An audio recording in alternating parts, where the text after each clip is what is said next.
Hare Krishna. Om Ajnanatimirandasya Jnananjanashalakhaya Chakshurunmritam Yena Tasmai Shri Gurave Namaha. Namaho Vishnupadaya Krishnaprayasaya Bhutale Srimate Bhakti Vedanta Swamini Namine. Namaste Saraswati Devi Gauravani Pracharine Nirvishesha Shunyavadi Paschata Desha Tarine वाञ्छाकल्पतरुभ्यश्च कृपा सिन्धुभ्यैव च पतितानां पावनेभ्यो वैष्णवेभ्यो नमः। जय श्री कृष्ण चैतन्य प्रभु नित्यानंद श्री अद्वैता गदाधर श्रीवासादि गौरभक्तवृंद। हरे Krishna Krishna Krishna Hare Hare Hare Ram Ram Ram. Thank you so much for joining today's session. Let's begin with 31st sloka. Hare Krishna Sarasya Mantra Abhishek. Let's say the Hare Krishna. Translation: only the purified soul can attain the perfection of associating with the personality of Godhead in complete bliss and satisfaction in his constitutional state. Whoever is able to renovate such devotional perfection is never again attracted by this material world, and he never returns. Purport: we should specifically note in this verse the description of Gatim Bhagavatam. To become merged in the race of the Parabrahman, the Supreme Personality of Godhead, as desired by the Brahmavadi impersonalists, is not Bhagavatam perfection.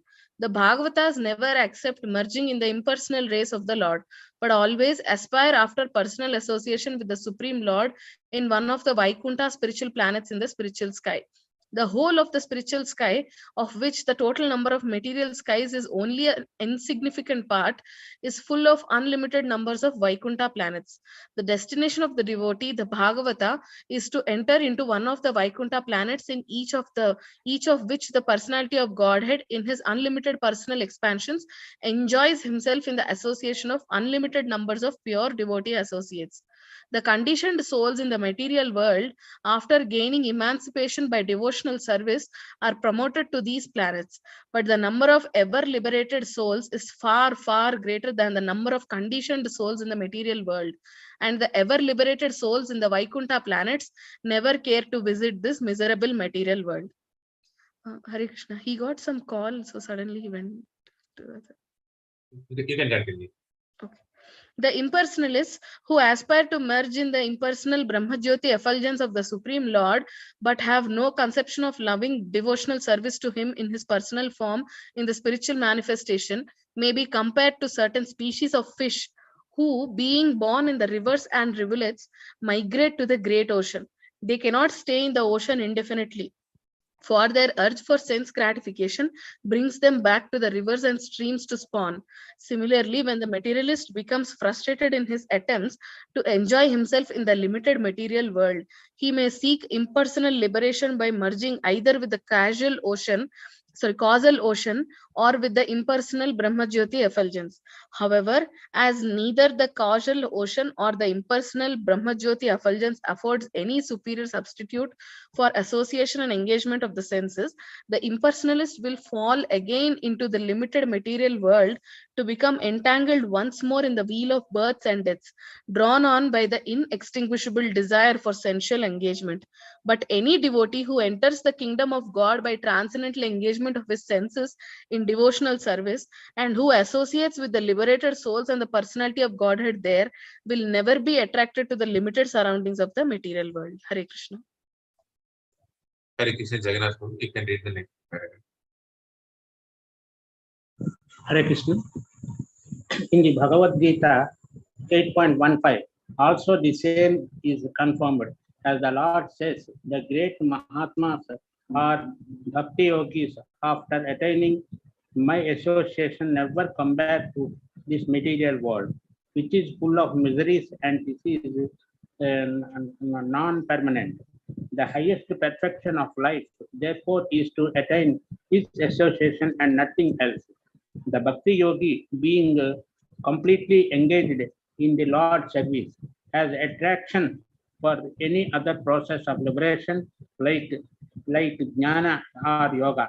A pure devotee is 100% devotee of the Lord and nothing more.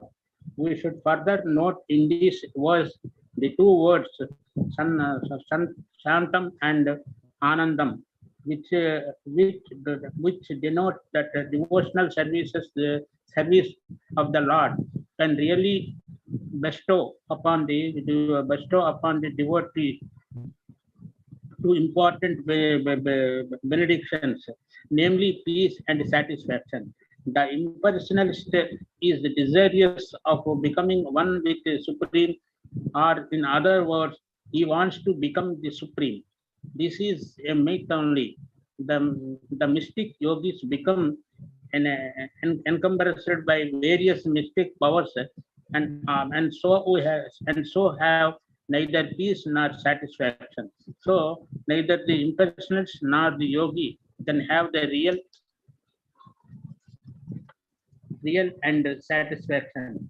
But the devotee can become fully peaceful and satisfied because of his association with the complete whole. Therefore, merging in the absolute or attaining some mystic powers has no attraction for the devotee. Attainment of love of Godhead means complete freedom from all other attractions. The conditioned soul has many aspirations, such as becoming a religious man, a rich man, or a first-class enjoyer, or becoming God himself, or becoming powerful like the mystics and acting wonderfully by getting anything or doing anything. But all these aspirants should be rejected by the prospective devotee who actually wants to revive his dormant love of God.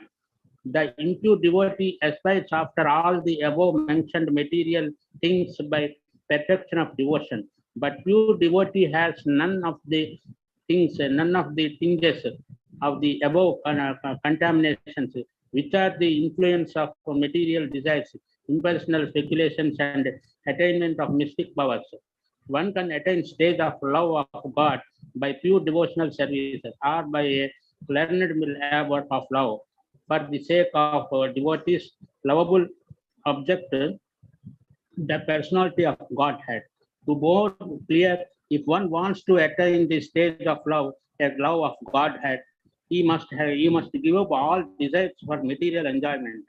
He should refrain from worshipping any of the demigods, and he should devote himself only to the worship of the Supreme Personality of Godhead. He must give up the foolish idea of becoming one with the Lord and the desire to have some wonderful powers just to get the ephemeral adoration of the world. The pure devotee is the only powerful engaged in the services of the Lord without any hope of emolument. This will bring about love Godhead or stage of Shantam and Anandam as stated in this verse. Hare Krishna. Hare Krishna, Sagadhu, you can read that 32.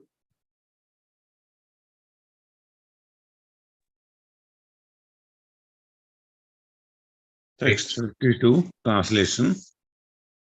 Your Majesty Maharaja Parikshit, know that all that I have described in reply to your proper inquiry is just according to the version of the Vedas, and it is eternal truth.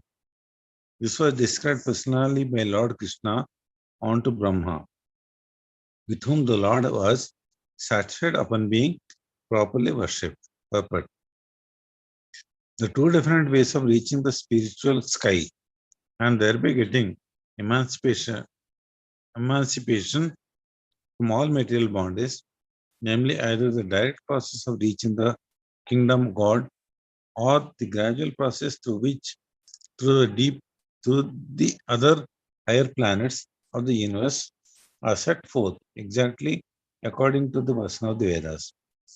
The Vedic versions in this connection are Yada Sarve Pramuchyante Kamaye Prayahridi Striye.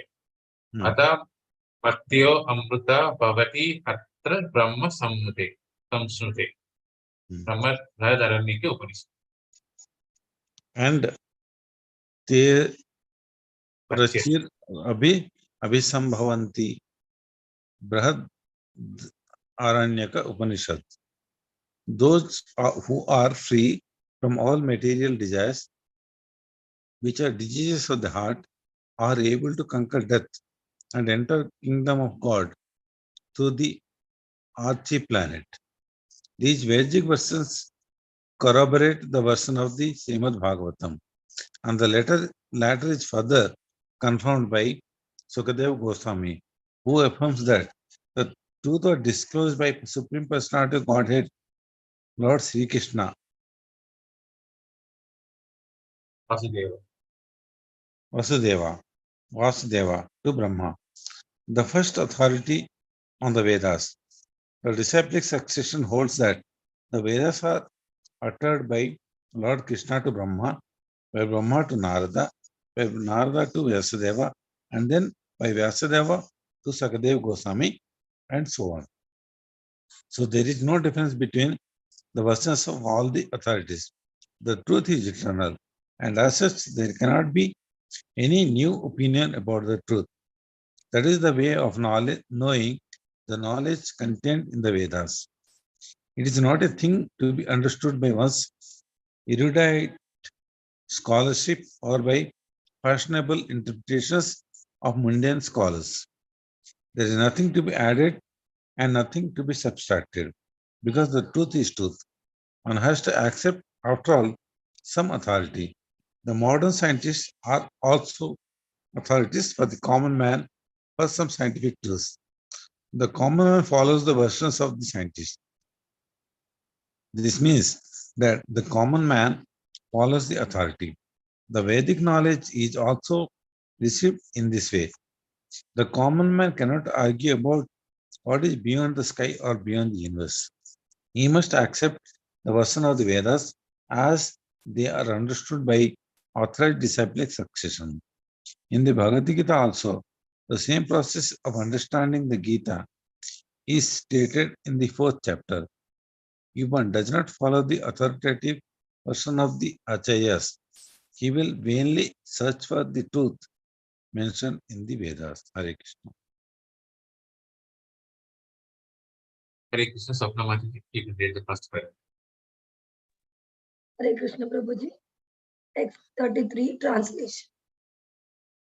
For those who are wandering in the material universe, there is no more auspicious means of deliverance than what is aimed at in the direct devotional service of Lord Krishna.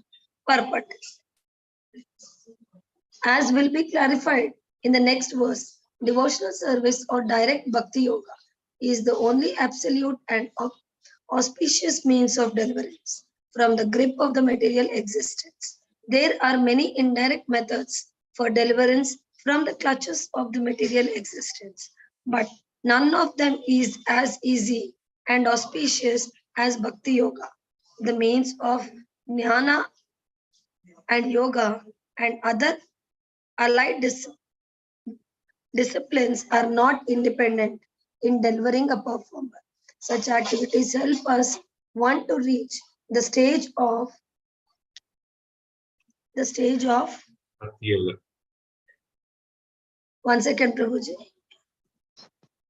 The stage of Bhakti Yoga after many, many years. In the Bhagavad Gita 12.5, it is said that those who are attached to the impersonal feature of the Absolute are liable to many troubles in the pursuit of their desired goal, and the empiricist philosophers searching after the absolute truth realize the importance of Vasudeva realization as all in all after many, many births. Bhagavad Gita 7.19. As far as yoga systems are concerned, it is also said in the Bhagavad Gita 6.47 that amongst the mystics who pursue the absolute truth, the one who is always engaged in the service of the Lord is the greatest of all. And the last instruction in the Bhagavad Gita 18.66 advises fully surrendering unto the Lord, leaving aside all other engagements or different purposes of self-realization and liberation from material bondage. And the purpose of all Vedic literatures is to induce one to accept the transcendental loving service of the Lord by all means. Shall I continue, Prabhuji? Yes, ma'am. You can continue. Yeah. As already explained in the text of Srimad Bhagavatam, first canto, either direct Bhakti Yoga or the means which ultimately culminate in Bhagavad Bhakti Okay. Yoga without any tinge of the fruitive activity constitute the highest form of religion. Everything else is simply a waste of time for the performer. Sridhara Swami and other acharyas like Jiva Goswami agree that Bhakti Yoga is not only easy, simple, natural, and free from trouble, but is only source of happiness for the human being. Hare Krishna. Correct. Text 34. The great personality Brahma, with great attention and concentration of the mind, studied the Vedas 3 times, and after scrutinizingly examining them, he ascertained that attraction for the Supreme Personality of Godhead, Sri Krishna, is the highest perfection of religion. Further, Sri Sukadeva Goswami is referring to the highest Vedic authority, Lord Brahma, who is the qualitative incarnation of the Godhead. The Vedas were taught to Brahmaji in the beginning of the material creation. Although Brahmaji was to hear Vedic instructions directly from the personality of Godhead, in order to satisfy the inquisitiveness of all prospective students of the Vedas, Brahmaji, just like a scholar, studied the Vedas 3 times, as generally done by all the scholars. He studied with great attention, concentration on the purpose of the Vedas, and after scrutinizingly examining the whole processes, he ascertained that becoming a pure unalloyed devotee of the Supreme Personality of Godhead, Sri Krishna, is topmost perfection of all religious principles. And this is the last instruction of Bhagavad Gita directly presented by Personality of Godhead. The Vedic conclusion is thus accepted by all acharyas, and those who are against this conclusion are only Vedavadaratas, as explained in Bhagavad Gita 2.42. Text 35. Hare Krishna Vishnu Prabhu. And Sarjamani can share. Hare Krishna. Text 35, translation. The personality of Godhead, Lord Sri Krishna, is in every living being along with the individual soul. And this fact is perceived and hypothesized in our acts of seeing and taking help from the intelligence. Sorry. Purport. The general argument of the common man is that since the Lord is not visible to our eyes, how can one either surrender unto him or render transcendental loving service unto him? To such a common man, here is a practical suggestion given by Srila Sukadeva Goswami as to how one can perceive the Supreme Lord by reason and perception. Actually, the Lord is not perceivable by our present materialized senses. But when one is convinced of the presence of the Lord by a practical service attitude, there is a revelation by the Lord's mercy. And such a pure devotee of the Lord can perceive the Lord's presence always and everywhere. Sorry. He can perceive that intelligence is the form direction of the Paramatma plenary portion of the personality of Godhead. The presence of Paramatma in everyone's company is not very difficult to realize even for the common man. The procedure is as follows. One can perceive one's self-identification and feel positively that he exists. He may not feel it very abruptly, but by using a little intelligence, he can feel that he is not the body. He can feel that the hand, the leg, the head, the hair, and the limbs are all his bodily parts and parcels. But as such, the hand, the leg, head, etc. cannot be identified with his self. Therefore, just by using intelligence, he can distinguish and separate his self from the other things that he sees.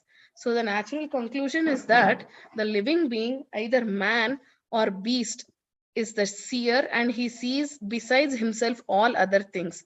So there is a difference between the seer and the seen. Now, by a little use of intelligence, we can also readily agree that the living being who sees the things beyond himself by ordinary vision has no power to see or move independently. Hare Krishna. All our ordinary actions. All our ordinary actions and perceptions depend on various forms of energy supplied to us by nature in various combinations. Our senses of perception and of action. That is to say, our five perceptive senses of hearing, touch, sight, taste, and smell. Krishna, you're on mute. Sorry, I got muted. As well as our five senses of action, namely hands, legs, speech, evacuation organs, and reproductive organs, and also our three subtle senses, namely mind, intelligence, and ego. 13 senses in all are supplied to us by various arrangements of gross or subtle forms of natural energy. And it is equally evident that our objects of perception are nothing but the products of inexhaustible permutations and combinations of the forms taken by natural energy. As this conclusively proves that the ordinary living being has no independent power of perception or of motion, and as we undoubtedly feel our existence being conditioned by nature's energy, we conclude that he who sees is spirit, and that the senses as well as the objects of perception are material. The spiritual quality of the seer is manifest in our dissatisfaction with the limited state of materially conditioned existence. That is the difference between spirit and matter. There are some less intelligent arguments that matter develops the power of seeing and moving as a certain organic development. But such an argument cannot be accepted because there is no experimental evidence that matter has anywhere produced a living entity. Hare Thus, Krishna. We will go to it. Hare Krishna, Sagar Babu, you can read it. Highlight it. Hare Krishna. Trust no future. Trust no future. Trust no future, however pleasant. Idle talks regarding future development of matter into spirit are actually foolish because no matter has ever developed the power of seeing or moving in any part of the world. Therefore, it is definite that matter and spirit are two different identities. And this conclusion is arrived at by the use of intelligence. Now we come to the point that the things which are seen by a little use of intelligence cannot be ultimate unless we accept someone as the user or or director of the intelligence. Intelligence gives one Direction. missing. Intelligence gives one direction. direction, like it's covering directions like 1 minute, please. No. Intelligence cannot. Intelligence Somebody gives can one direction like some higher authority. Cannot be animate unless we accept someone as the user or director of the intelligence. Intelligence gives one directions like one higher authority, and the living being cannot see or move or eat or do anything without the use of intelligence. When one fails to take advantage of intelligence, he becomes a deranged man. And so a living being is dependent on intelligence or the direction of a superior being. Such intelligence is all-pervading. Every living being has his intelligence, and this intelligence, being the direction of some higher authority, is just like a father giving directions to his son. The higher authority who is present and deciding within every individual living being is the super self. Hare Krishna. Hare Krishna, Jagannath Prabhu, you can read it. At this Hare point. Krishna. Hare Krishna. At this point in our investigation, we may consider the following question. On the one hand, we realize that all our perceptions and activities are conditioned by the arrangements of material nature, yet we also ordinarily feel and say, I am perceiving or I am doing. Therefore, we can say our material sense of perception and action are moving because we are identifying the self with the material body, and that the superior principle of super self is guiding and supplying us according to our desire. By taking advantage of the guidance of super self in the form of intelligence, we can either continue to study and to put into practice our conclusion that I am not this body, and or we can choose to remain in the false material identification, fancying ourselves to be the possessions and doers. Our freedom consists in our orientating in our desire either towards the ignorant material misconception or true spiritual conception.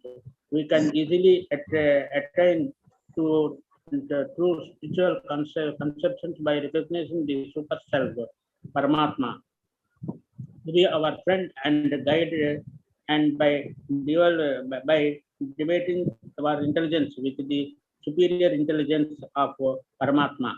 The super self and the individual self are both spirit, and therefore the super self and the individual self are both qualitatively one and distinct from matter. But the super self and the individual self cannot be on the equal level because of the super self gives condition or supplies intelligence, and the individual self follows the direction, and thus actions are performed properly. The individual is completely dependent on the direction of this super self, because in every step the individual self follows the direction of the super self in the matter of seeing, hearing, thinking, feeling, willing, etc. Hare Krishna. Thank you.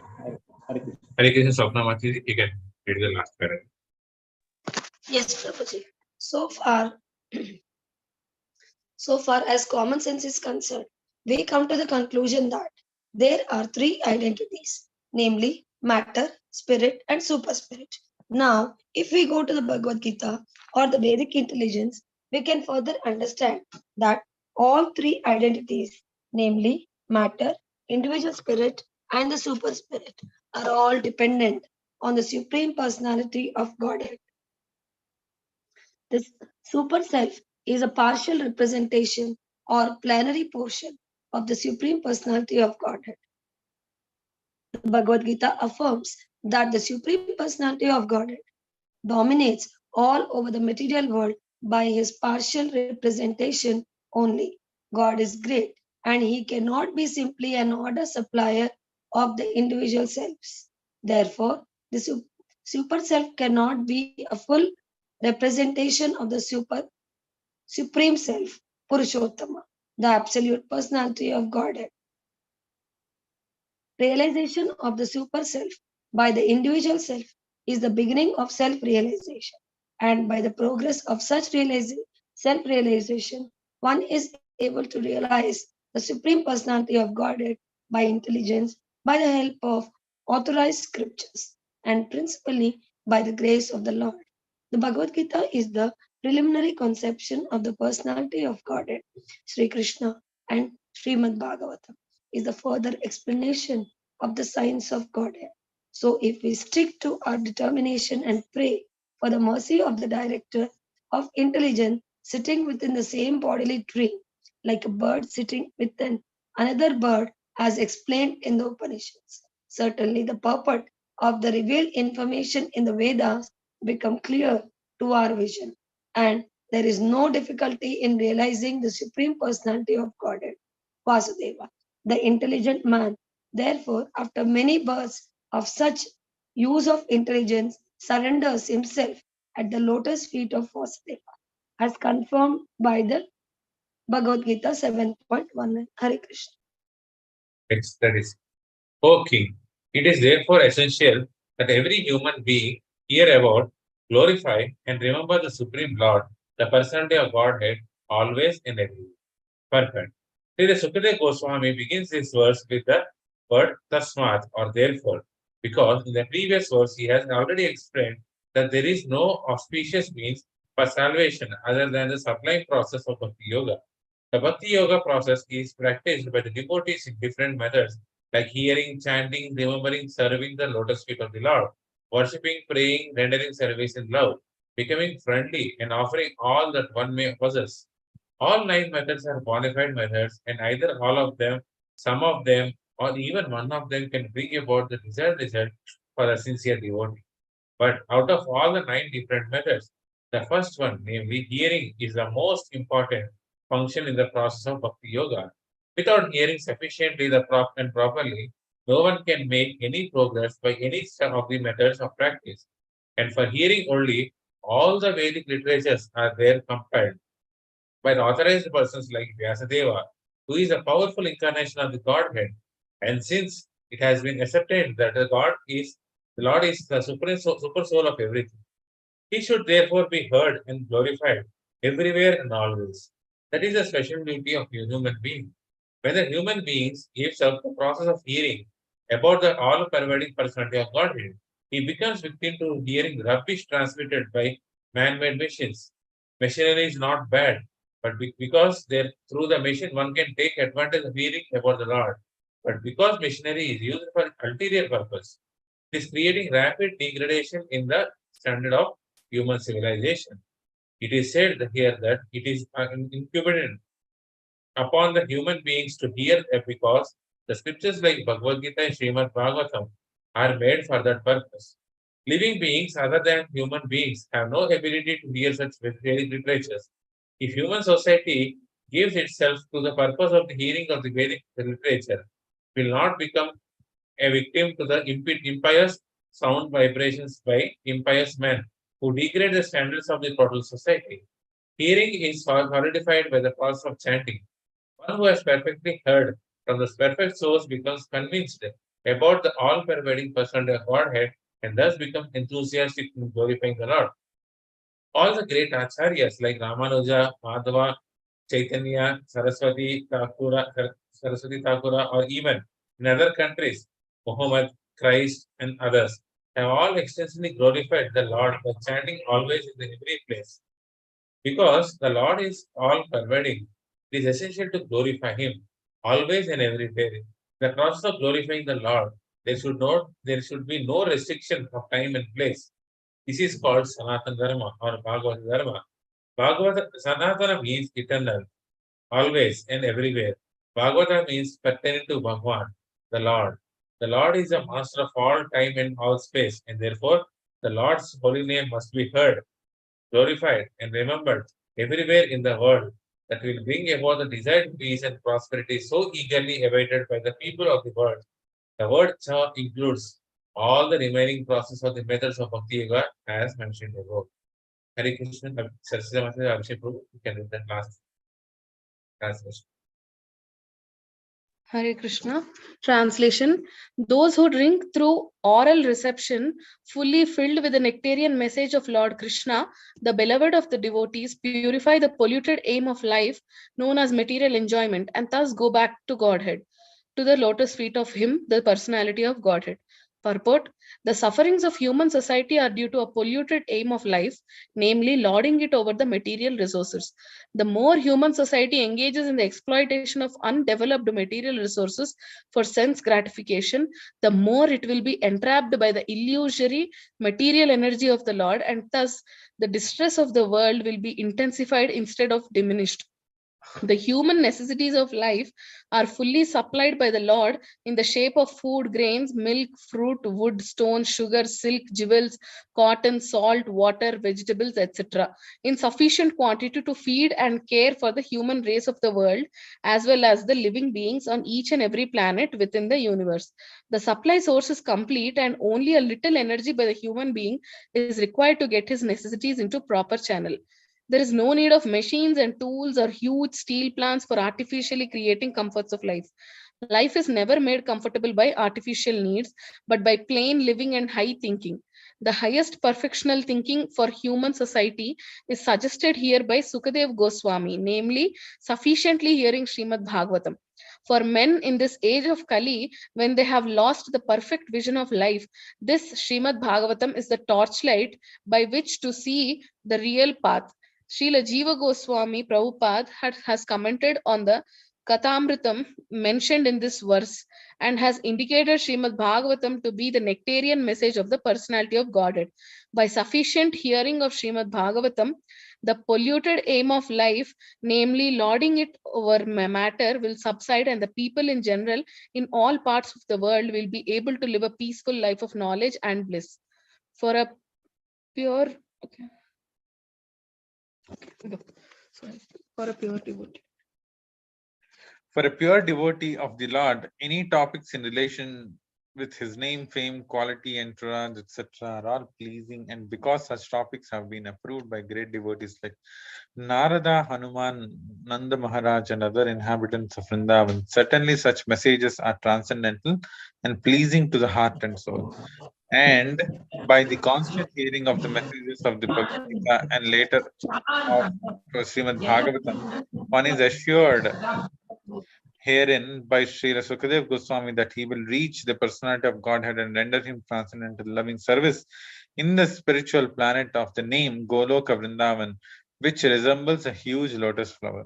Thus, by the process of Bhakti Yoga, directly accepted as suggested in this verse, by sufficient hearing of the transcendental message of the Lord, the material contamination is directly eliminated without once attempting to contemplate the impersonal Virat conception of the Lord. And by practicing Bhakti Yoga, if the performer is not purified from the material contamination, he must be a pseudo devotee. For such an impostor, there is no remedy for being freed from the material entanglement. Thus end the Bhakti Vedanta purports of the second canto, second chapter of the Srimad Bhagavatam entitled The Lord in the Heart. Hare Krishna. Hare. We have finished the second chapter. So next week on Tuesday, we'll start with the third chapter, the Lord in the Heart. Thank you so much. Sorry, the change of the heart. Thank you so much for joining today's session. Vancha kalpatarubhyasya kripa sindhubhyo cha panchanam bhavanebhyo vaishnavebhyo namo. Ananta Koti Vaishnavvrinda ki jai. Transcendental Book Srimad Bhagavatam ki jai. Srila Prabhupada ki jai. Hare Krishna Praveen Guru Dandavat Pranam. Hare Krishna Prabhu, Dandavat Pranam. अपना माटी दंडवत प्रणाम, सागर प्रभु दंडवत प्रणाम, हर्षिया माटी अभिषेक प्रभु दंडवत प्रणाम, दंडवत